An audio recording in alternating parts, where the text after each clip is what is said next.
नमस्कार विद्यार्थियों, आपका ऑनलाइन प्लेटफॉर्म में स्वागत है। उम्मीद करता हूँ आप बहुत अच्छे होंगे और बहुत अच्छे से मेहनत कर रहे होंगे। जितने भी ऑनलाइन वीडियो डाले गए हैं उनको आपने बहुत अच्छे से देखा होगा और उसमें सीखने का प्रयास किया होगा। पिछले लास्ट वीडियो में मैंने आपको संविधान का निर्माण एक संपूर्ण टॉपिक को कवर किया, जिसके लिए मुझे 3 वीडियो की आवश्यकता हुई। हमने सबसे पहले देखा था कि संविधान सभा की मांग कैसे हुई, फिर संविधान सभा का गठन कैसे हुआ, संविधान सभा का निर्वाचन कैसे हुआ, संविधान सभा की प्रारंभिक बैठकें कैसे हुई, भारतीय स्वतंत्रता अधिनियम 1947 के द्वारा भारतीय संविधान सभा में क्या, उसकी संरचना में क्या बदलाव आया, भारतीय संविधान का निर्माण कैसे हुआ, प्रारूप समिति ने उसमें क्या महत्वपूर्ण भूमिका निभाई, भारतीय संविधान का प्रवर्तन कब हुआ, भारतीय संविधान सभा के समक्ष क्या क्या चुनौतियां थी, उन चुनौतियों का किन सिद्धांतों से समाधान किया गया, और सबसे लास्ट में संविधान सभा से संबंधित कुछ बहुत ही महत्वपूर्ण विवाद थे जिन पर हमने चर्चा करी। इनके अलावा हमने यह भी देखा कि भारतीय संविधान को बनाने के लिए हमने किन किन स्रोतों का प्रयोग किया, और इसके अलावा हमने भारतीय संविधान की विशेषताओं को भी देखा। इस संपूर्ण टॉपिक को पढ़ाने के क्रम में हो सकता है कि बहुत सारी ऐसी शब्दावलियां आई होंगी जो आपको समझ में ना आई हो। ठीक है, तो घबराइए मत। ऐसी शब्दावलियां हम जब आगे संविधान पढ़ेंगे तो उसको बहुत अच्छे से स्पष्ट करते चले जाएंगे। जैसे फॉर एग्जांपल के लिए न्यायिक संप्रभुता क्या है, न्यायिक सक्रियता क्या है, या संसदीय संप्रभुता क्या है। ऐसे बहुत सारे शब्द आए होंगे जो हो सकता हो कि नए विद्यार्थियों को समझ में नहीं आ रहे हैं। तो आप बहुत धैर्य रखिए। जैसे जैसे आप मेरे साथ कॉन्स्टिट्यूशन आगे पढ़ते चले जाएंगे, आपकी सारी अवधारणाएं बिल्कुल स्पष्ट होती चली जाएंगी। ठीक है, आज हम स्टार्ट करते हैं, नया चैप्टर को स्टार्ट करेंगे। तो जैसा कि मैंने लास्ट वीडियो में आपको बताया था कि भारतीय संविधान जो है वह पूर्णतः 26 जनवरी 1950 को लागू हुआ। ठीक है, अब प्रश्न उत्पन्न यह होता है कि हमने 26 जनवरी को ही क्यों लागू किया। यद्यपि हमने 26 नवंबर 1949 को जो है संविधान को अंगीकृत कर लिया था और 15 अनुच्छेदों को उसी दिन लागू कर दिए थे, यानी 26 नवंबर को, किंतु हमने संपूर्ण संविधान जो है 26 जनवरी को लागू किया। इसके पीछे बस एक छोटी सी बात है कि जब 1929 को, दिसंबर 1929 को लाहौर में कांग्रेस का अधिवेशन होता है और जब कांग्रेस पूर्ण स्वराज के प्रस्ताव को स्वीकार करती है, तब लाहौर में ही जो है 26 जनवरी 1930 को महात्मा गांधी के द्वारा सभी कांग्रेस सदस्यों को यह शपथ दिलाई जाती है कि अब हम यह संघर्ष तब तक करेंगे जब तक कि हमें पूर्ण स्वराज प्राप्त नहीं हो जाता और हम अपना स्वयं संविधान न बना ले। तो उस दिन की स्मृति में, यानी वो शपथ हमने ली थी 26 जनवरी 1930 को, और वह शपथ हमारी पूरी होने वाली होती है। यानी कि जब 26 नवंबर को हमारा संविधान बन जाता है, यानी कि हम एक राष्ट्र के तौर पर स्वतंत्र हैं और गणतंत्र हैं, संप्रभु हैं। अतः उस शपथ की याद में ही, उसकी स्मृति में ही हमने यह संविधान 26 जनवरी 1950 को लागू किया। जब हमारा संविधान लागू हुआ, ठीक है, तो जब यह संविधान लागू हुआ तो मूलतः उस संविधान में क्या क्या था, इसको बहुत ध्यान से समझिएगा आप लोग। तो मूल संविधान में जो है सबसे पहले एक प्रस्तावना थी। ठीक है, इसको हम पढ़ेंगे, आज प्रस्तावना पर ही हम डिस्कस करेंगे। 22 भागों में यह बटा हुआ था। आगे चलकर बहुत सारे अमेंडमेंट्स हुए जिससे भाग की संख्या जरूर बढ़ी, पर भाग का नंबर 22 ही रहे, यह आप ध्यान रखेंगे। ये बात समझ रहे हैं आप लोग कि यहां पर अमेंडमेंट के माध्यम से भाग की संख्या जरूर बढ़ी है, ठीक है, किंतु नंबर जो है भाग आज भी 22 है। कैसे? जैसे फॉर एग्जांपल के लिए कि हम देखते हैं कि 42 कॉन्स्टिट्यूशन अमेंडमेंट के द्वारा जो है एक नया भाग जोड़ा मूल कर्तव्य के रूप में। तो हमने उसको क्या कहा?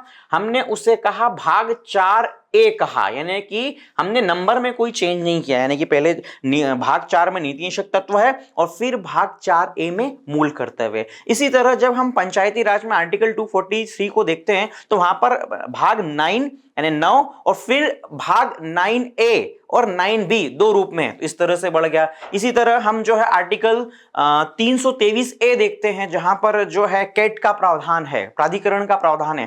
तो यहां पर इनके नंबर बढ़ रहे हैं, पर मतलब इनकी संख्या बढ़ रही है, किंतु ये नंबरिंग के रूप में 22 ही है। तो आप याद रखेंगे 22 भाग है।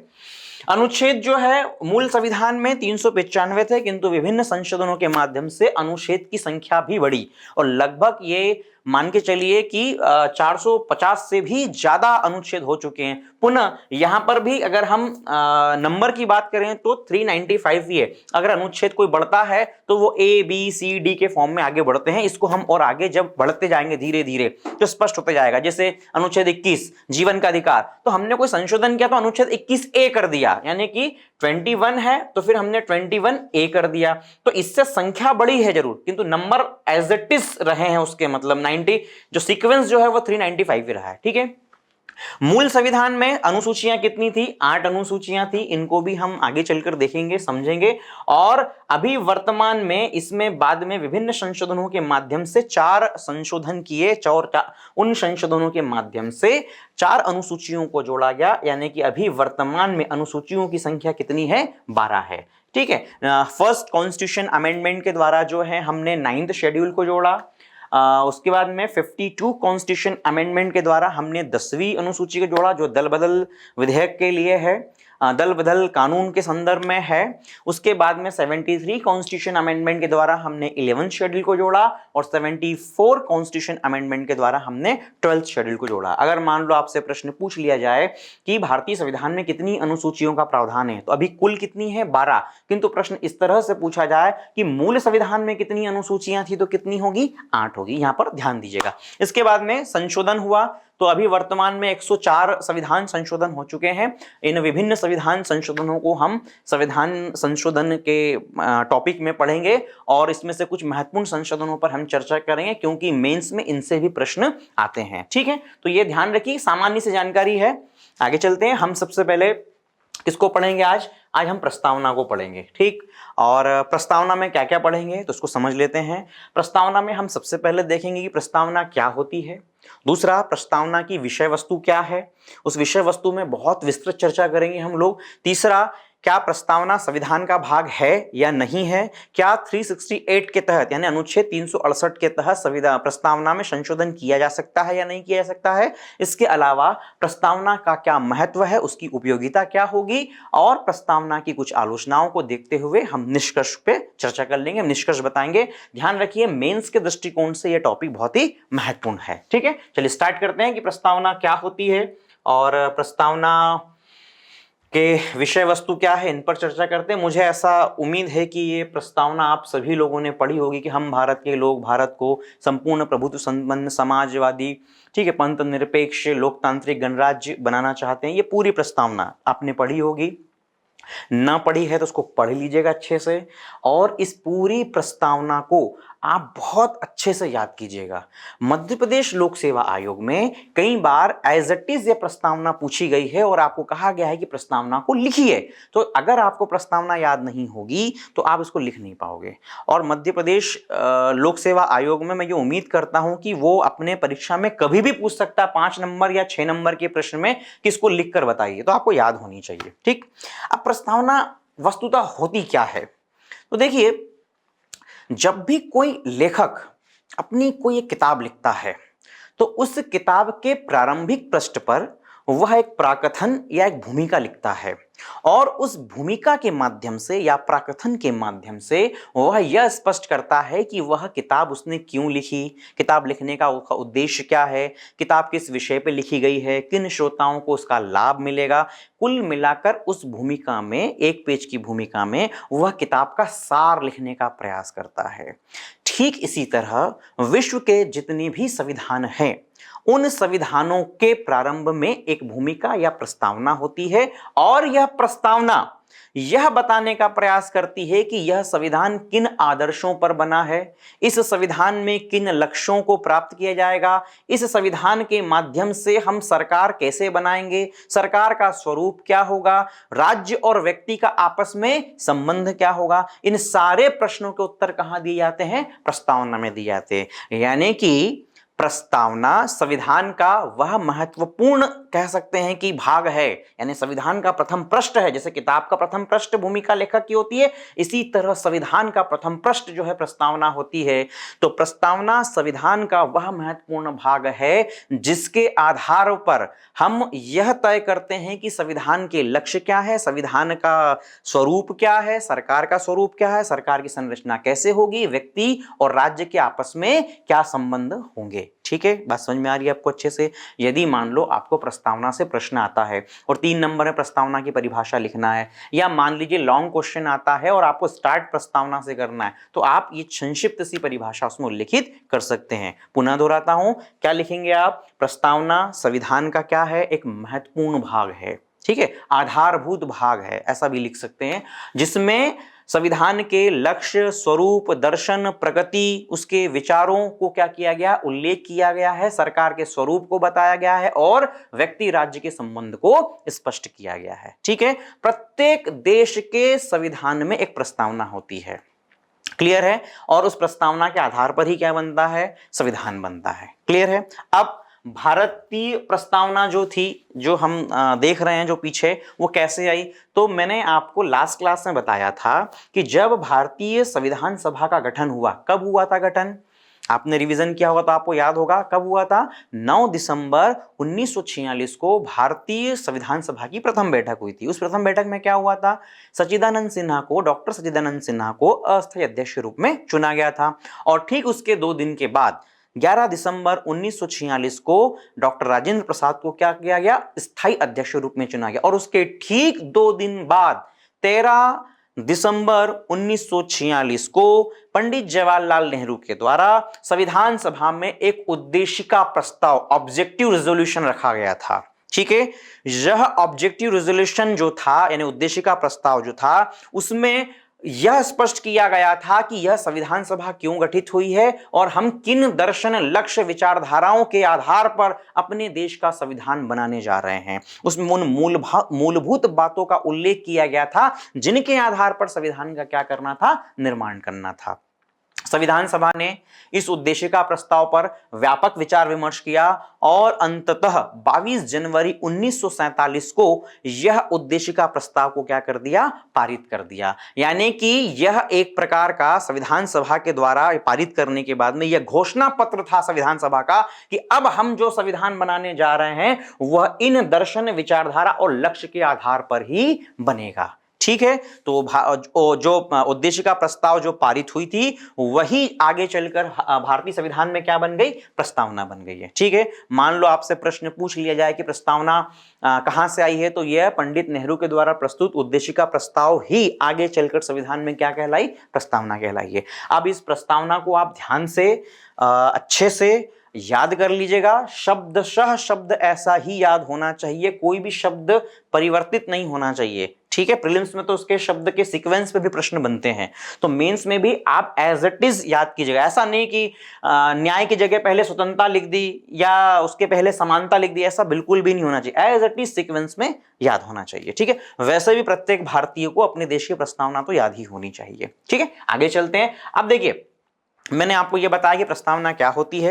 अब हम इस प्रस्तावना को पढ़ने के बाद या समझने के बाद अब हम इसका विश्लेषण करेंगे कि आखिर इसकी विषय वस्तु में क्या दिया गया है और इसमें कौन कौन सी ऐसी विचारधारा हैं या कौन कौन से ऐसे लक्ष्य हैं जिनको हमें प्राप्त करना है। तो इस पर हम विस्तृत चर्चा करते हैं। अगर हम प्रस्तावना को बहुत ध्यान से पढ़ते हैं, ध्यान से देखते हैं, तो हमें पता चलता है कि प्रस्तावना की जो विषय वस्तु है वो हम उसको 4 भागों में बांट सकते हैं, ठीक है। कौन कौन से 4 भागों में बांट सकते हैं? सबसे पहले जो है संविधान का स्रोत, यानी सोर्स ऑफ द कॉन्स्टिट्यूशन, ठीक है। और सोर्स ऑफ द कॉन्स्टिट्यूशन क्या है? हम भारत के लोग, we the people of India, ये हमारा सोर्स है। क्या है, इसको भी आगे स्पष्ट करता हूं मैं। उसके बाद में दूसरा जो है राज्य का स्वरूप, यानी कि नेचर ऑफ स्टेट क्या होगा, हमारा जो भारत, जो राष्ट्र जो होगा, राज्य जो होगा, वो किन विचारधाराओं पर आधारित होगा, उसका स्वरूप कैसा होगा। तो इस पर हम विस्तृत चर्चा करेंगे। इसमें 5 टर्म है, आप याद रखिएगा। यदि मान लो मुख्य परीक्षा में आपसे यह प्रश्न पूछा जाता है कि भारतीय संविधान का स्वरूप या प्रस्तावना का स्वरूप या भारत राज्य का स्वरूप लिखिए, तो आपको इन 5 बातों का उल्लेख करना होगा। सबसे पहले संपूर्ण प्रभुत्व संपन्न, यानी कि सोवरेन हो जाएगा। समाजवादी, हमने कहा था समाजवादी बनाएंगे, यानी सोशलिस्ट हो जाएगा राष्ट्र हमारा। तीसरा पंथ निरपेक्ष, यानी सेकुलर, कभी कभी धर्मनिरपेक्ष भी इसको हम कह देते हैं। चौथा जो लोकतंत्रात्मक, यानी डेमोक्रेटिक कंट्री होगा। और 5वां जो है गणराज्य के रूप में हम भारत को स्थापित करेंगे। एक एक शब्द को हम विस्तृत रूप से आज चर्चा करेंगे। लक्ष्य के रूप में देखें या उद्देश्य के रूप में देखें तो ऑब्जेक्टिव्स ऑफ कॉन्स्टिट्यूशन क्या होंगे? 4 हमने उद्देश्य है, न्याय यानी जस्टिस। अब न्याय भी कितने प्रकार का होगा? 3 प्रकार का, सामाजिक, आर्थिक और राजनीतिक न्याय। ठीक है। स्वतंत्रता, इसमें भी 5 शब्द प्रयोग किए गए हैं, समता, स्वतंत्रता और बंधुत्व। इनको हम बहुत अच्छे से देखेंगे, एक एक शब्द की अवधारणा पे चर्चा करेंगे, क्योंकि इनसे मुख्य परीक्षा में बहुत ही महत्वपूर्ण प्रश्न बनते हैं। और अगर हम प्रस्तावना को बहुत ध्यान से देखें तो उसमें सबसे लास्ट बात यह है कि संविधान को जो है अधिनियमित कब किया गया है, इनेक्टमेंट कब हुआ है उसका, तो उसमें डेट क्या लिखी है? 26 नवंबर 1949 को। ये 2 नंबर में 3 नंबर में प्रश्न विभिन्न आयोगों में ये प्रश्न पूछे गए हैं कि संविधान जो है हमारे भारत का वो कब अंगीकृत या अधिनियमित हुआ है। तो ध्यान रखेंगे कब हुआ है? 26 नवंबर 1949 को। हमने इस पर डिटेल डिस्कस किया है लास्ट वीडियो में। चलिए अभी हम सबसे पहले स्टार्ट करते हैं सोर्स ऑफ कॉन्स्टिट्यूशन से। यानी सोर्स ऑफ कॉन्स्टिट्यूशन क्या है? हम भारत के लोग। तो इसका मतलब क्या होगा और ये कैसे जो है इसका अर्थ क्या होता है, इसको हम बहुत अच्छे से समझते हैं। देखिए, जब हम कॉन्स्टिट्यूशन में ये शब्द प्रयोग करते हैं, क्या शब्द किए कि हम भारत के लोग, ठीक है। अब यहां पर ये शब्द जब हम प्रयोग करते हैं और जब आप प्रस्तावना को बहुत ध्यान से पढ़ते हो और आखिरी में शब्द आपने अगर पढ़े होंगे तो हम क्या लगता है कि हम भारत के लोग भारत को संपूर्ण प्रभु संपन्न डैश डैश डैश डैश करके क्या संविधान बनाना चाहते हैं और एतद द्वारा क्या करते हैं? इसको अधिनियमित करते हैं, अंगीकृत करते हैं और आत्मार्पित करते हैं। यानी कि हम भारत के लोग ये संविधान बनाने के बाद क्या करते हैं? स्वयं को क्या करते हैं? आत्मार्पित करते हैं। ठीक है। यानी कि हम अपने आप को ही क्या कर रहे हैं? अपने आप को ही सौंप रहे हैं। ठीक है। जब हम यह शब्द प्रयोग करते हैं कि हम भारत के लोग, इसका अर्थ यह होता है कि यह भारत के संविधान जो बनाया है वो किसने बनाया है? हम भारत के लोग ने बनाया है, यानी कि भारत की जनता ने बनाया है और जनता की ही सहमति से यह संविधान बना है। यानी कि भारत का संविधान जनता की सहमति से बना है या भारत के संविधान की जो अंतिम शक्ति है वो भारत की जनता में निहित है। और यह संविधान बनाकर किसको सौंपा है? आत्मार्पित किया है, मतलब अपने आप को सौंपा है। किसी राजा को नहीं सौंपा है, किसी ईश्वर को नहीं सौंपा है, ब्रिटेन सरकार को नहीं सौंपा है। यानी कि भारत की संविधान की जो शक्ति जो है वो किसमें निहित है? भारतीय जनता में निहित है। क्लियर है? हम भारत के लोग यानी कि भारतीय संविधान की अंतिम शक्ति भारतीय जनता में निहित है। भारतीय संविधान का निर्माण जो है वह जनता की सहमति से हुआ है और भारतीय जनता के प्रतिनिधि ने यह संविधान बनाकर अंततः किसको सौंपा है? जनता को, यानी कि स्वयं को सौंपा है। क्लियर है? इन शब्दों के माध्यम से हम स्पष्ट रूप से हम कैसे राज्य की ओर बढ़ रहे हैं? हम लोकतांत्रिक राज्य की ओर बढ़ रहे हैं, हम डेमोक्रेटिक स्टेट की ओर बढ़ रहे हैं। क्योंकि कुछ देश के ऐसे भी संविधान हैं जिनकी प्रस्तावना का प्रारंभ ही अन्य शब्दों से होता है। जैसे फॉर एग्जांपल के लिए जिन राज्यों का स्वरूप थोड़ा सा धार्मिक है या धर्मतंत्र को लिए हुए, वहां पर क्या शब्द होते हैं? By the grace of God, यानी कि ईश्वर की अनुकंपा से बना है। अगर हम यहां लिख देते, हम भी यही शब्द प्रयोग करते कि ये जो संविधान जो है वो किससे बना है? ईश्वर की कृपा से बना है। ठीक है, हम ये लिखते कि ये ईश्वर की कृपा से बना है। ठीक है। अब प्रश्न उत्पन्न, भारत में तो इतना महत्वपूर्ण प्रश्न उत्पन्न होता कि किसका ईश्वर है, ये विवाद हो जाता। कुछ हिंदू बोलते कि नहीं ये तो हमारा ईश्वर है। अच्छा, हिंदुओं में भी इतना मतलब कह सकते हैं विचारधारा के स्तर पर या धर्म के स्तर पर बहुत विविधता है। ठीक है, शैव, वैष्णव, दुर्गा, काली, पार्वती तमाम पंथ हैं, उसमें भी विवाद हो जाता कि नहीं ये तो हमारे पंथ परंपरा के अनुसार संविधान बना है। मुस्लिम कहते हैं कि नहीं हमारा अल्लाह ने बनाया है। ईसाई कहते हैं कि नहीं हमारे जीसस ने बनाया है ना। जैनिज्म, बुद्धिज्म में तो और अलग लड़ाई होती कि नहीं महावीर ने बनाया है, गौतम बुद्ध ने बनाया। तो हमने ईश्वर के शब्द का प्रयोग नहीं किया और हमने धर्मतंत्र की अवधारणा को खारिज कर दिया है। ठीक है। कुछ देश के संविधानों में ईश्वर की बजाय किसकी अनुकंपा या किसका आदेश माना गया है? राजा का आदेश माना गया है। कुछ देशों के संविधानों में कहीं ना कहीं राजा, आज भी राजतंत्र है तो राजा की अनुकंपा से, राजा की कृपा से संविधान बना है।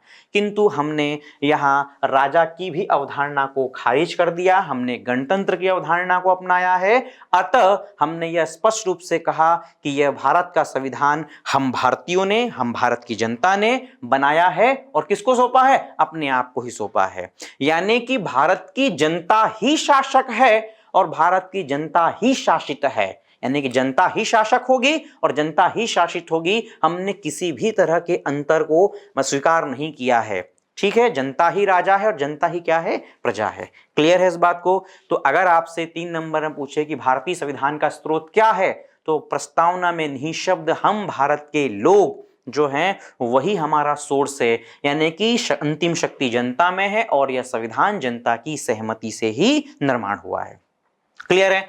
किंतु यह शब्द जब हम प्रयोग करते हैं तो जब हम कहते हैं कि ये जो है जनता ने बनाया है या फिर जनता की सहमति से बना है, तो कुछ विचारक जो हैं या कुछ समाजवादी विचारक जो हैं इस पर आपत्ति दर्ज करते हैं और कहते हैं कि जो भारतीय संविधान सभा ने जो संविधान बनाया है, वस्तुतः भारतीय संविधान सभा एक जनप्रतिनिधि संस्था नहीं थी, क्योंकि उसका निर्माण जो है वयस्क मताधिकार के आधार पर नहीं हुआ था या प्रत्यक्ष निर्वाचन के आधार पर नहीं हुआ था।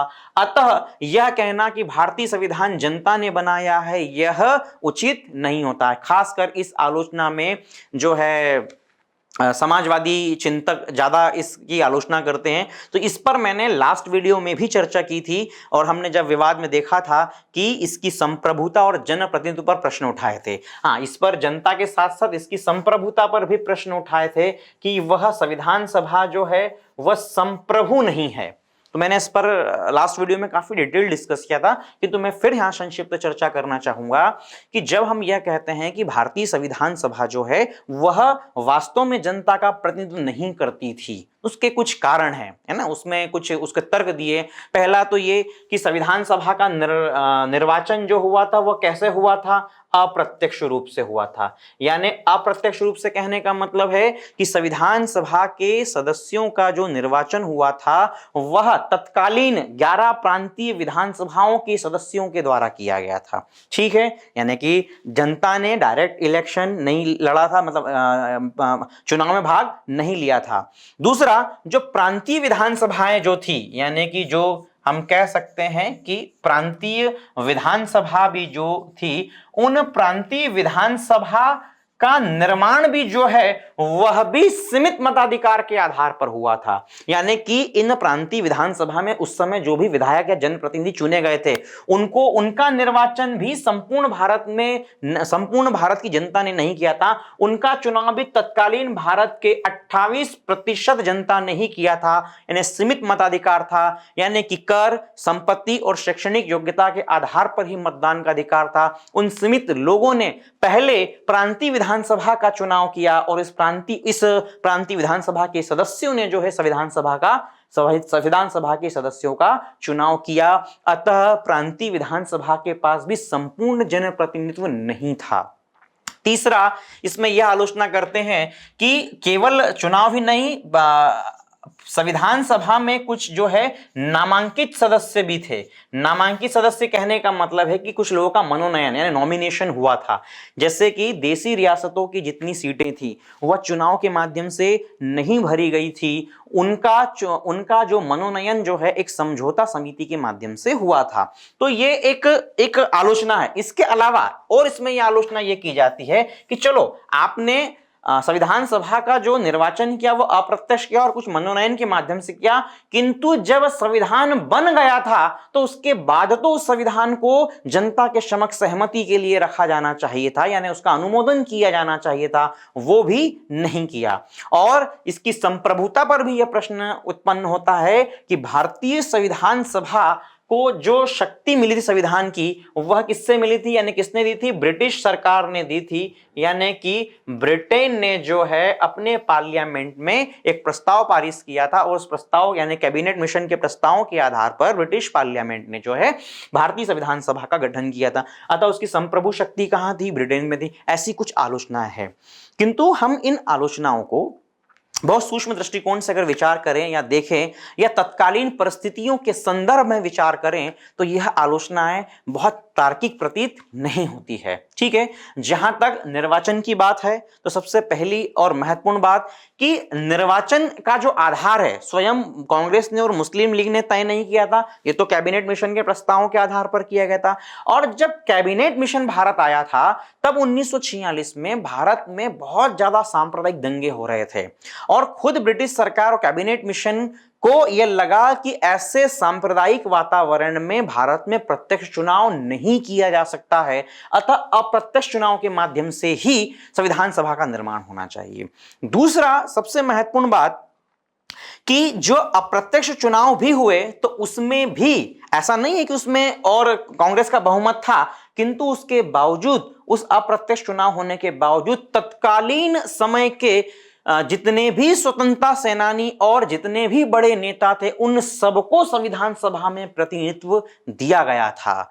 तीसरा, यदि मान लो कि संविधान सभा के लिए चुनाव हो भी जाता, तो भी संविधान सभा के स्वरूप में कोई भी परिवर्तन नहीं होता, क्योंकि आगे के चुनाव जब हम देखते हैं 47 के बाद जो प्रांतीय और केंद्र में जब चुनाव होते हैं, तो उनमें कांग्रेस को ही बहुमत मिलता है, और उस युग के तत्कालीन समय के जितने भी बड़े नेता थे उनको रिप्रेजेंटेशन मिलता है। अतः प्रत्यक्ष निर्वाचन के आधार पर भी चुनाव होता तो संविधान सभा वही होती जैसी अप्रत्यक्ष निर्वाचन के आधार पर चुनी गई थी, यानी उसके स्वरूप में कोई भी अंतर नहीं पड़ता, तात्विक अंतर नहीं होता।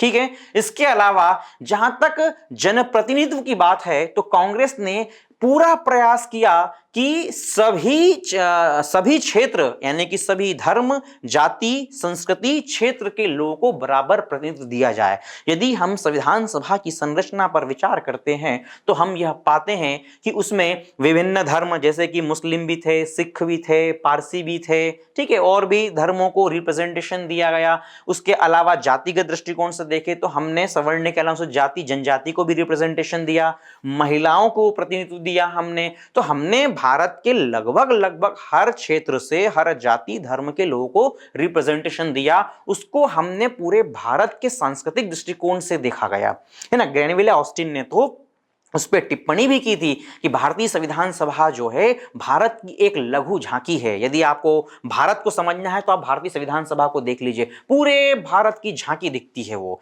इसके अलावा विचारधारा के आधार पर भी देखें तो भले ही कांग्रेस के सदस्य ज्यादा थे, किंतु कांग्रेस के अंदर भी विभिन्न विचारधाराओं के सदस्य थे, जैसे उदारवादी, पूंजीवादी, समाजवादी, परंपरावादी, प्रगतिवादी, यहां तक कि जो है मार्क्सवादी कुछ चिंतक भी थे। तो विचारधारा के आधार पर भी हमने विभिन्न विचारधारा के लोगों को रिप्रेजेंटेशन दिया था। इसलिए यह कहना कि भारतीय संविधान सभा एक जनप्रतिनिधि संस्था नहीं थी, ये बिल्कुल गलत है, तर्कसंगत नहीं है ये। डॉक्टर भीमराव अंबेडकर ने भी संविधान सभा में कहा कि भारतीय संविधान का निर्माण बहुत जनता की सहमति से ही हुआ है और जनता की ही प्रतिनिधि संस्था है।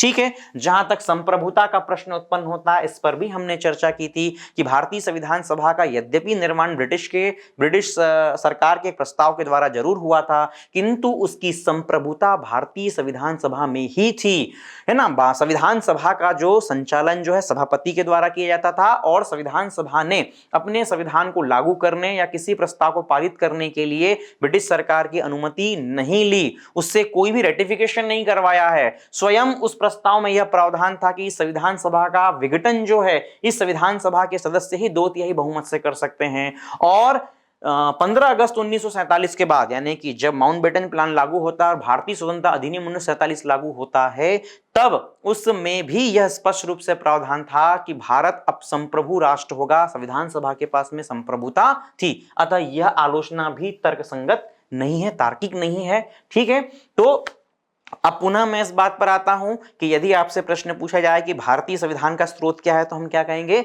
हम भारत के लोग, we the people of India. तो इसका मतलब क्या हुआ? इसका मतलब यह हुआ कि भारतीय संविधान की अंतिम शक्ति किसमें निहित है? जनता में है। भारतीय संविधान का निर्माण किसकी सहमति से हुआ? भारतीय जनता की सहमति से हुआ। और भारतीय संविधान किसको सौंपा गया है? बनाकर अंततः भारत की जनता को ही सौंपा गया है, जिसको हम कह सकते हैं कि हमने भारत सरकार के या भारत राष्ट्र का एक लोकतांत्रिक स्वरूप निर्माण करने का प्रयास किया गया है। ठीक है, आगे चलते हैं। तो याद रखिएगा 3 नंबर में या 2 नंबर में और विभिन्न आयोगों में 2 नंबर का प्रश्न और मध्य प्रदेश में 3 नंबर के प्रश्न में यह पूछा जा सकता है। ठीक, अब दूसरा हम देखते हैं कि उसके स्वरूप पर हम विचार करते हैं। अब देखिए, हमने पढ़ लिया कि हम भारत के लोग, we the people of India, पढ़ लिया। दूसरा है राज्य के स्वरूप। राज्य के स्वरूप में क्या है? संपूर्ण प्रभुत्व संपन्न, समाजवाद, पंथ निरपेक्ष, लोकतंत्रात्मक गणराज्य। इसको प्रस्तावना में भी आप देख सकते हो। ध्यान दीजिएगा कि हम भारत के लोग भारत को एक संपूर्ण प्रभुत्व संपन्न, समाजवादी, पंथ निरपेक्ष, लोकतंत्रात्मक गणराज्य बनाने के लिए, ये 5 बातें जो हैं, यह आपके संविधान के स्वरूप को निर्धारित करती है। पहला, संपूर्ण प्रभुत्व संपन्न, यानी संप्रभुता जिसको हम कहेंगे, सोवरेनिटी हम जिसको कहेंगे। तो देखिए, मैंने आपसे कहा था कि जब हमने सबसे प्रारंभिक क्लास पढ़ी थी, जब हमने राज्य और राज्य की अवधारणाओं को समझा था, जिन लोगों ने ये क्लास नहीं देखी है, आप प्लीज उसको देख लीजिए एक बार, क्योंकि वो बहुत महत्वपूर्ण है। तब मैंने आपसे कहा था कि राज्य क्या होता है और राज्य के क्या क्या तत्व होते हैं। ठीक है, तो उसमें से हमने राज्य के 4 तत्व पढ़े थे। कौन कौन से थे? अगर याद हो तो हमने देखा था कि एक निश्चित भौगोलिक क्या होना चाहिए? भूभाग होना चाहिए। दूसरा हमने देखा था उसके लिए क्या होना चाहिए? जनसंख्या होनी चाहिए। ठीक है, तीसरा जो है वहां पर एक सरकार या शासन प्रणाली होनी चाहिए। और चौथा और सबसे महत्वपूर्ण तत्व हमने क्या देखा था? समप्रभुता होना चाहिए। ये 4 तत्व ही किसको जन्म देते हैं? एक राज्य को जन्म देते हैं। ठीक है, यानी राज्य का अर्थ होता है कि एक निश्चित भौगोलिक भूभाग में वहां निवास करने वाली जनसंख्या यदि अपनी सहमति से किसी सरकार का निर्माण करती है, और उस राज्य और सरकार के पास में क्या होनी चाहिए? संप्रभुता होनी चाहिए, यानी कि किसी भी बाह्य शक्ति के अधीन नहीं होना चाहिए। यानी कि संप्रभुता का अर्थ है कि एक ऐसा राज्य जो किसी के अधीन नहीं हो, यानी कि किसी का गुलाम नहीं होना चाहिए, उस पर किसी भी राष्ट्र का नियंत्रण नहीं होना चाहिए, उसकी आंतरिक नीतियों में और बाह्य नीतियों में। ठीक है, तो संप्रभुता का अर्थ होता है एक ऐसा राष्ट्र या राज्य जो अपनी आंतरिक और बाह्य नीतियों में क्या है? स्वतंत्र है, और अपनी विदेश नीतियों का संचालन स्वयं करता है। तो हम उस राज्य को कहते हैं संप्रभु राज्य कहते हैं। ठीक है, फॉर एग्जाम्पल के लिए आप देखिए कि जो भारत था 1947 में, क्या भारत को हम टेक्निकली राज्य कह सकते थे? नहीं कह सकते थे। देखिए, भारत भूभाग, निश्चित भूभाग था, जनसंख्या भी थी, सरकार भी थी, यद्यपि ब्रिटिश सरकार थी या ब्रिटिश के द्वारा स्थापित सरकारें थी, किंतु हमारे पास में संप्रभुता नहीं थी। संप्रभुता नहीं थी मतलब भारत स्वतंत्र नहीं थी। भारत किसका गुलाम राष्ट्र थी? ब्रिटेन का गुलाम राष्ट्र थी। भारत अपनी आंतरिक और बाह्य नीतियों का निर्माण स्वयं नहीं कर सकता था। क्लियर है बात? कोई डाउट तो नहीं है यहां पर। तो संप्रभुता हमने इसीलिए, हम भारत के लोग भारत को कैसा? संप्रभु राष्ट्र बनाना चाहते हैं। हमने पहला ही शब्द संप्रभुता लिखा, अर्थात अब 26 जनवरी 1950 के बाद भारत, यानी उसके पहले ही हो गया था 15 अगस्त 47 से, किंतु हमने स्पष्ट कर दिया, प्रस्तावना में स्पष्ट किया कि भारत एक संप्रभु राष्ट्र होगा, अर्थात भारत की आंतरिक बाह्य नीतियों का निर्माण भारत स्वयं करेगा, किसी के दबाव या किसी के अधीन नहीं होगा। वह अपनी विदेश नीति का निर्माण भी स्वयं करेगा और अपनी विदेश, स्वतंत्र रूप से अपनी विदेश नीति का संचालन भी करेगा। ठीक है, तो भारत कैसा राष्ट्र है? एक संप्रभु राष्ट्र है। 3 नंबर में संप्रभुता से परिभाषा के रूप में पूछा जा सकता है कि प्रस्तावना में निहित संप्रभुता को स्पष्ट कीजिए। तो आप लिख सकते हैं, कोई डाउट तो नहीं है इसमें। चलिए, वेरी गुड, आगे चलते हैं। दूसरा शब्द क्या है? देखिए, दूसरा शब्द है समाजवाद, सोशलिज्म। बहुत महत्वपूर्ण टर्म है ये समाजवाद, इसको हम समझते हैं।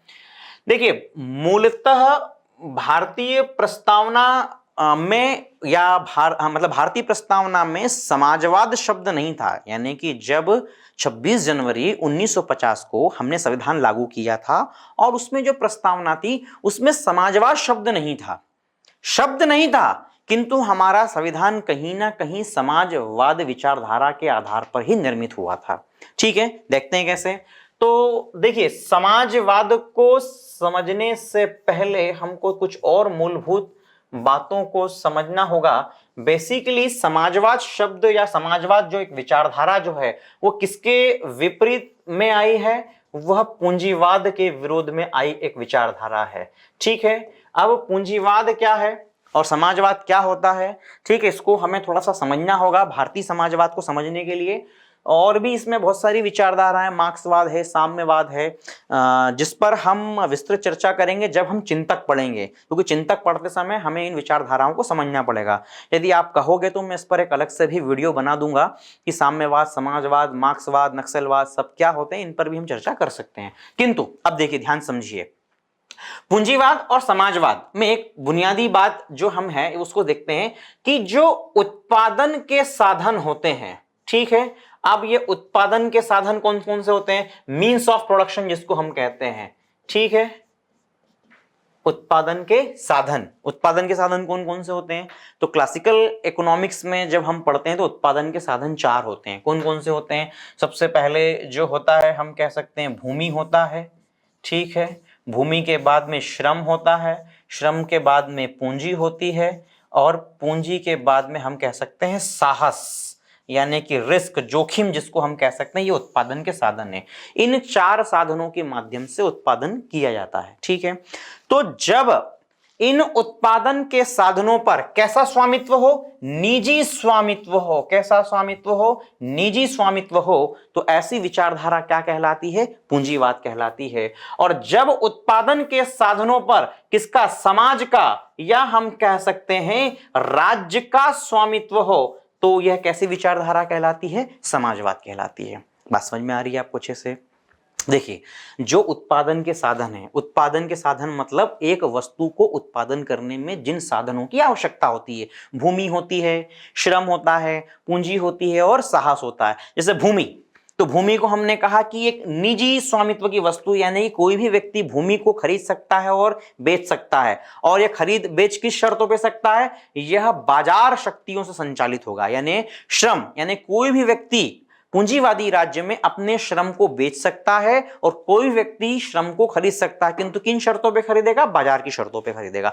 ठीक इसी तरह पूंजी, कोई भी व्यक्ति पूंजी को कहीं भी निवेश कर सकता है, जहां उसको लाभ मिलेगा वहां पर वो निवेश करेगा। ठीक है, और साहस, निजी व्यक्ति साहस लेते हैं, उद्यमी जोखिम उठाते हैं और क्या अंततः क्या प्राप्त करते हैं? लाभ प्राप्त करते हैं। तो इस तरह उत्पादन के साधनों पर यदि निजी स्वामित्व है और वह निजी स्वामित्व के साथ साथ किस दृष्टिकोण से? लाभ के दृष्टिकोण से कार्य करते हैं, और वह किस शक्तियों से संचालित होते हैं? बाजार की शक्तियों से संचालित होते हैं। अब बाजार की शक्ति कौन कौन सी हो गई? मार्केट फोर्सेस क्या हो गए? डिमांड एंड सप्लाई, यानी कि मांग और पूर्ति के नियमों से संचालित होंगे। तो यह विचारधारा क्या हो जाएगी? पूंजीवाद हो जाएगी। जैसे अमेरिका किसका प्रतिनिधि है? पूंजीवादी देश का प्रतिनिधि है। यानी कि इस पूंजीवादी राज्य में कोई भी व्यक्ति अपनी भूमि खरीद सकता है, बेच सकता है। किन शर्तों पर? बाजार की शर्तों पर बेच सकता है, खरीद सकता है। श्रम बेच सकता है, खरीद सकता है। और कोई भी पूंजीपति या उद्यमी अपना पूंजी वहां निवेश करेगा जहां उसको क्या प्राप्त होगा? लाभ प्राप्त होगा। ऐसे पूंजीवादी देश में किस पर आधारित होता है? प्रतिस्पर्धा होती है और प्रतिस्पर्धा पर आधारित कार्य होता है। यानी कि यहां व्यक्ति स्वतंत्र है, अपनी आर्थिक गतिविधियों को संचालित करने के लिए व्यक्ति पर राज्य का कोई नियंत्रण नहीं होता है, वह स्वतंत्र होता है। और वह स्वतंत्र है, चूंकि सब व्यक्ति स्वतंत्र है, अतः ऐसी आर्थिक गतिविधियों का जब संचालन होगा तो वहां पर क्या जन्म लेगा? प्रतिस्पर्धा का जन्म होगा। बात समझ में आ रही है आपको? तो यह कैसी विचारधारा है? पूंजीवादी विचारधारा है। ठीक है, अब देखिए, इसके विरोध में ही फलस्वरूप इसकी एक ऐतिहासिक कहानी है। मुझे लगता है कि अगर हम उस ऐतिहासिक कहानी में जाएंगे तो हमारा लेक्चर बहुत लंबा हो जाएगा और हम विषय से भटक जाएंगे। तो हम इस पर, अगर आप चाहोगे तो अलग से हम लेक्चर में डिस्कस कर लेंगे। ठीक है, अब इसके विरोध स्वरूप कौन सी विचारधारा आई? समाजवाद विचारधारा आई। समाजवाद इसके जस्ट ऑपोजिट आइडियोलॉजी है। ठीक है, समाजवाद यह कहता है कि इन उत्पादन के साधनों पर किसका नियंत्रण होगा? समाज का होगा, राज्य का होगा। अर्थात यदि कोई भूमि है तो वह भूमि पे किसी एक व्यक्ति का अधिकार नहीं हो सकता है, वह भूमि किसकी है? समाज की है। यानी कि हम सब प्रकृति के संतान हैं और यह जितनी भी भौतिक संपदा है इस पर हम सबका समान अधिकार है। अतः इसका प्रयोग कोई व्यक्ति व्यक्तिगत रूप से न करके कौन करेगा? समाज करेगा या राज्य करेगा।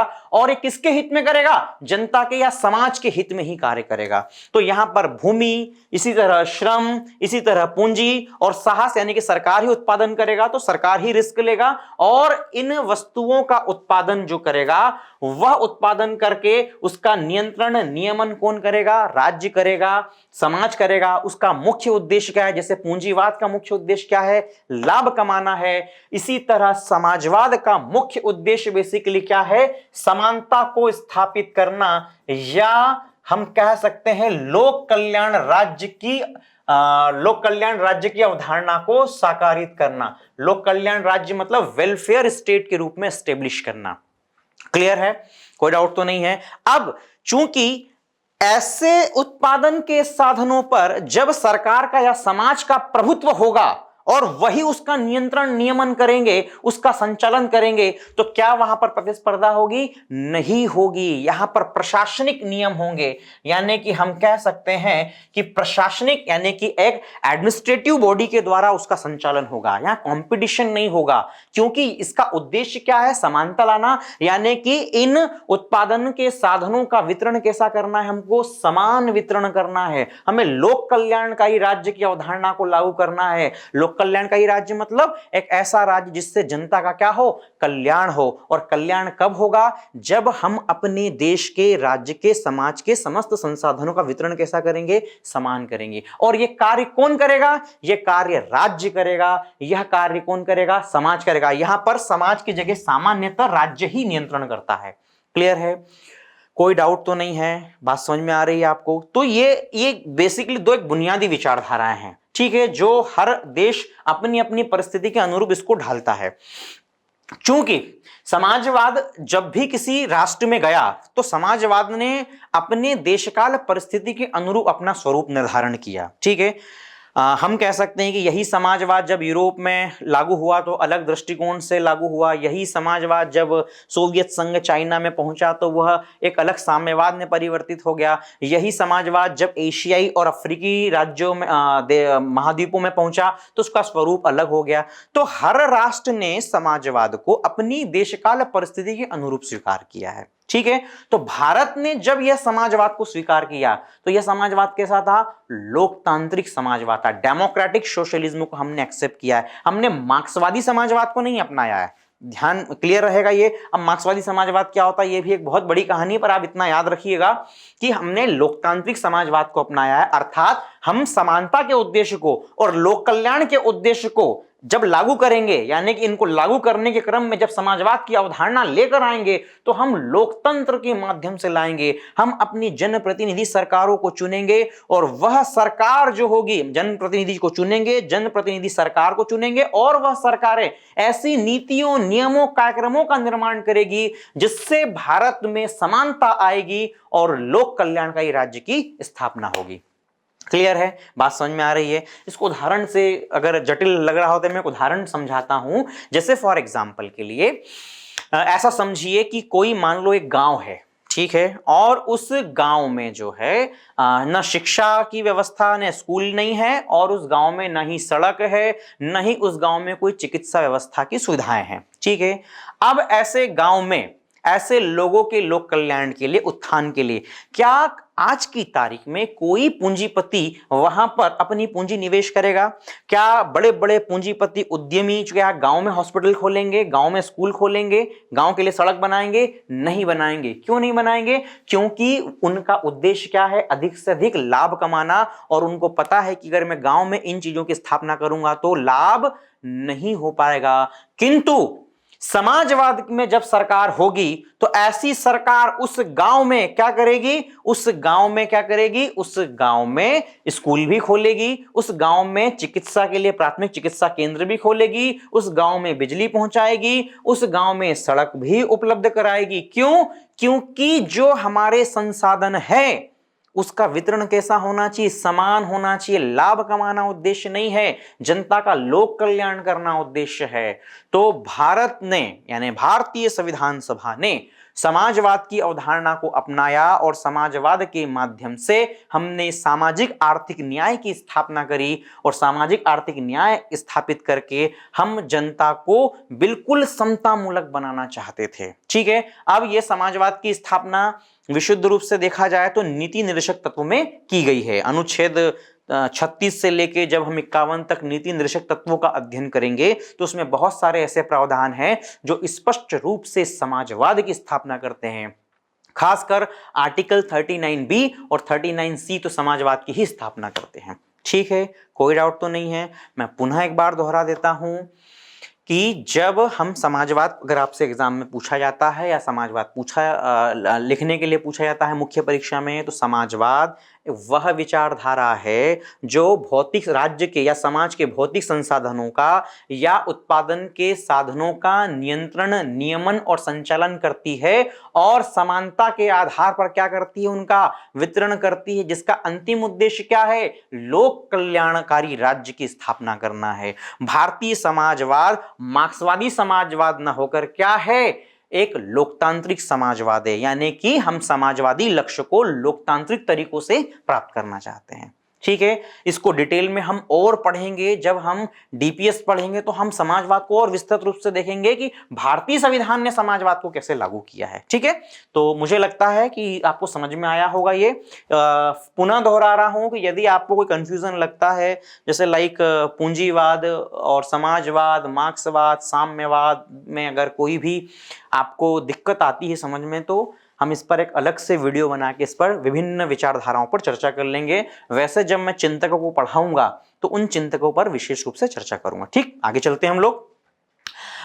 इसके बाद में जो है सेकंड टर्म कौन सा है, पंथ निरपेक्ष या धर्म निरपेक्ष। ठीक है, पंथ निरपेक्ष या धर्म निरपेक्ष राज्य की हम स्थापना करना चाहते हैं। ठीक, अब देखिए बेसिकली देखा जाए तो जैसे समाजवाद शब्द प्रस्तावना में नहीं था, ठीक उसी तरह धर्मनिरपेक्ष या पंथ निरपेक्ष शब्द भारतीय प्रस्तावना में नहीं था। इसे समाजवाद के साथ ही 42वें संविधान संशोधन अधिनियम 1976 के माध्यम से जोड़ा गया है। यद्यपि पुनः जैसे समाजवाद शब्द नहीं था किंतु समाजवाद की भावना थी, उसी तरह धर्मनिरपेक्ष शब्द यद्यपि हमने लिखा नहीं था प्रस्तावना में, किंतु भारतीय संविधान और भारतीय राज्य का स्वरूप धर्मनिरपेक्ष ही था। ठीक है, अब ये धर्मनिरपेक्ष अवधारणा को समझने के लिए हमें बहुत सारी और भी बातों को समझना होगा कि जब हम राज्य के स्वरूप पर चर्चा करते हैं तो राज्य के स्वरूप पर जब हम विचार करते हैं तो इसका संबंध धर्म से देखा जाता है कि जब राज्य बनाया जाएगा तो उसमें धर्म की भूमिका क्या होगी, या जनता के जब राज्य में रहेंगे तो वह विभिन्न धर्मों के लोग होते हैं और बहुत सारे अलग अलग धर्म पंथ को मानने वाले लोग होते हैं, तो उनका राज्य से क्या संबंध होगा। ठीक है, या राज्य का धर्म के संदर्भ में क्या स्वरूप होगा। तो इसी परिप्रेक्ष्य में 3-4 विचारधाराएं प्रचलित है, उसको हमें समझना होगा। सबसे पहला जो विचार है वो है धार्मिक राज्य का। किसका है, धार्मिक राज्य, यानी कि हम कह सकते हैं इसको अन्य शब्दों में मैं कहूं तो धर्मतंत्र, इसको थियोक्रेसी भी हम कह सकते हैं। ठीक है, धर्मतंत्र वर्ड भी इसके लिए हम वर्ड यूज कर सकते हैं। ठीक है, थियोक्रेसी कह सकते हैं। दूसरा राज्य जो हो सकता है, उसका स्वरूप हो सकता है वह, मतलब हम कह सकते हैं कि धर्म आश्रित राज्य या धर्म प्रभावित राज्य भी हम कह सकते हैं। धर्म आश्रित या प्रभावित, एक मिनट, ठीक है, धर्म से धर्म प्रभावित राज्य। ठीक है, तीसरा जो हो सकता है वह धर्म विरोधी राज्य भी हो सकता है, धर्म विरोधी राज्य। ठीक है, और चौथा जो होगा वह धर्मनिरपेक्ष राज्य होगा, जिसकी हम चर्चा करेंगे। ठीक, अब देखिए, जब हम धार्मिक राज्य या हम धर्मतंत्र की कल्पना करते हैं, ठीक है, तो धर्मतंत्र हमने पढ़ा था, राज्य में जो तीसरा तत्व शासन प्रणाली पढ़ा था, उस शासन प्रणाली के स्वरूप पर यदि हम चर्चा करते हैं तो राज्य कई तरह के हो सकते हैं, जैसे धर्मतंत्र, राजतंत्र और लोकतंत्र। तो जब धर्मतंत्र की हम चर्चा करते हैं, थियोक्रेसी वर्ड इसके लिए यूज करते हैं, तो हम ये कहते हैं कि एक ऐसा राज्य जिसका शासनाध्यक्ष जो होगा धार्मिक व्यक्ति होगा और वहां धर्म ग्रंथ ही उसका संविधान होगा, ठीक है। और उसकी जो सरकार के अंग है, विधायिका, कार्यपालिका, न्यायपालिका, वो किस पर? धर्म पर ही आधारित होगी। तो कुल मिला के ये धार्मिक राज्य कहने का मतलब या धर्मतंत्र कहने का मतलब ये हो जाएगा कि यहां पर धर्म का ही शासन होगा।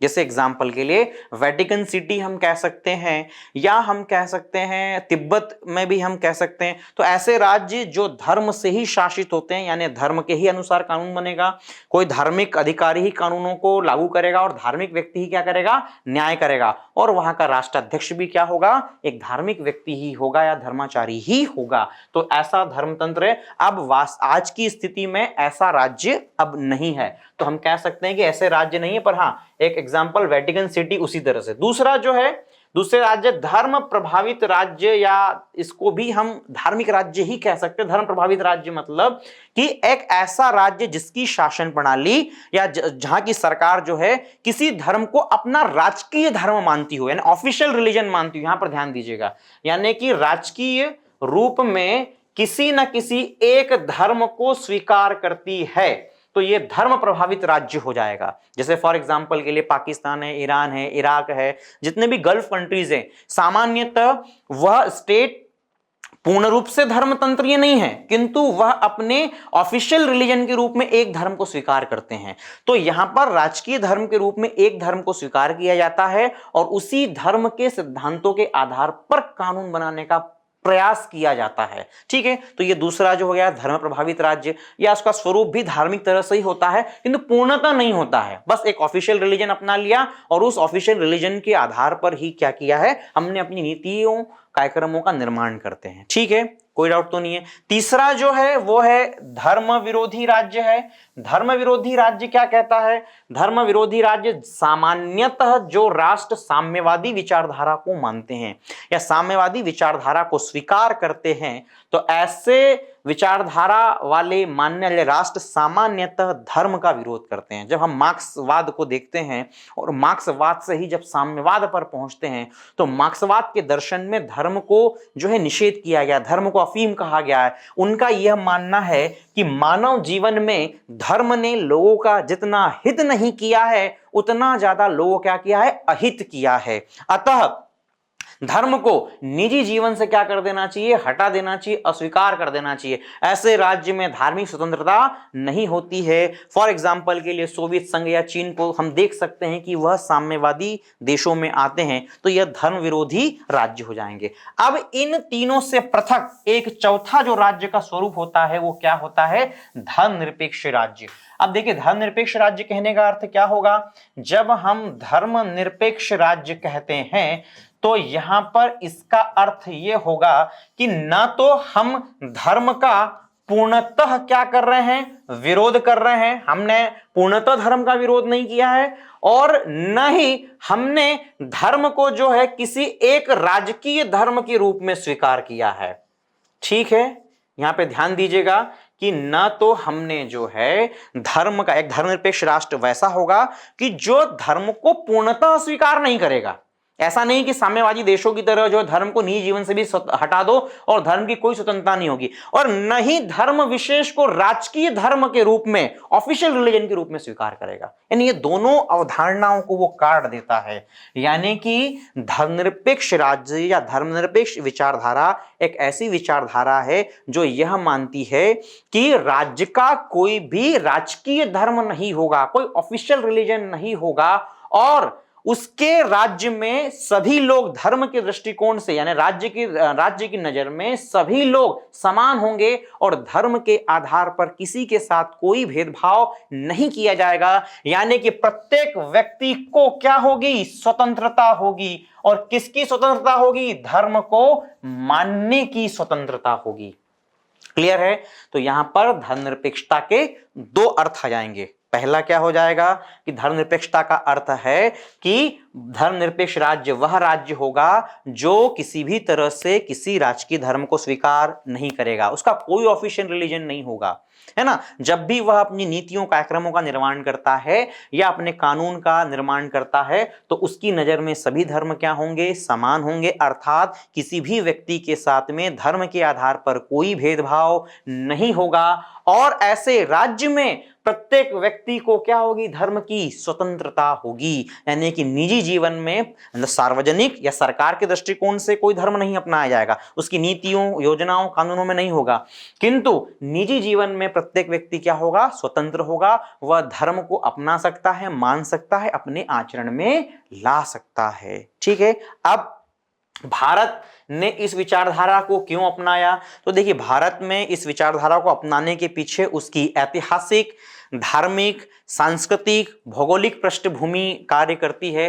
भारत एक कह सकते हैं कि बहुसांस्कृतिक राष्ट्र है जहां पर विभिन्न धर्मों के लोग यहां पर मानते हैं और विभिन्न संस्कृति रीति रिवाजों के लोग हैं। ठीक है, दूसरा, अतः उस दृष्टिकोण से हमें एक ऐसा संविधान बनाना था जिससे सभी लोगों को, सभी धर्म लोगों को संतुष्ट कर सके और उन्हें अपने धर्म की स्वतंत्रता मिले।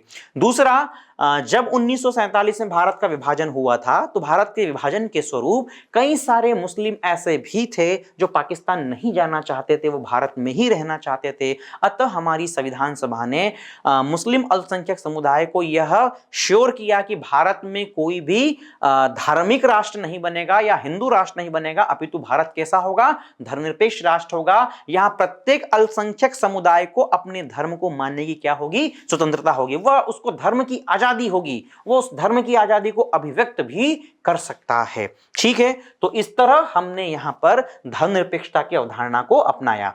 तो आपसे यदि मुख्य परीक्षा में यह प्रश्न पूछा जाता है कि धर्मनिरपेक्षता का क्या अर्थ होता है, ठीक है, तो धर्मनिरपेक्षता का अर्थ क्या होगा, दो अर्थ होगा, सकारात्मक और एक नकारात्मक। 3 नंबर में यदि पूछा जाता है तो सकारात्मक अर्थ में क्या होगा कि राज्य के नजर में या दृष्टिकोण में सभी धर्म क्या होंगे, समान होंगे, प्रत्येक व्यक्ति को धर्म क्या होगी, स्वतंत्रता होगी।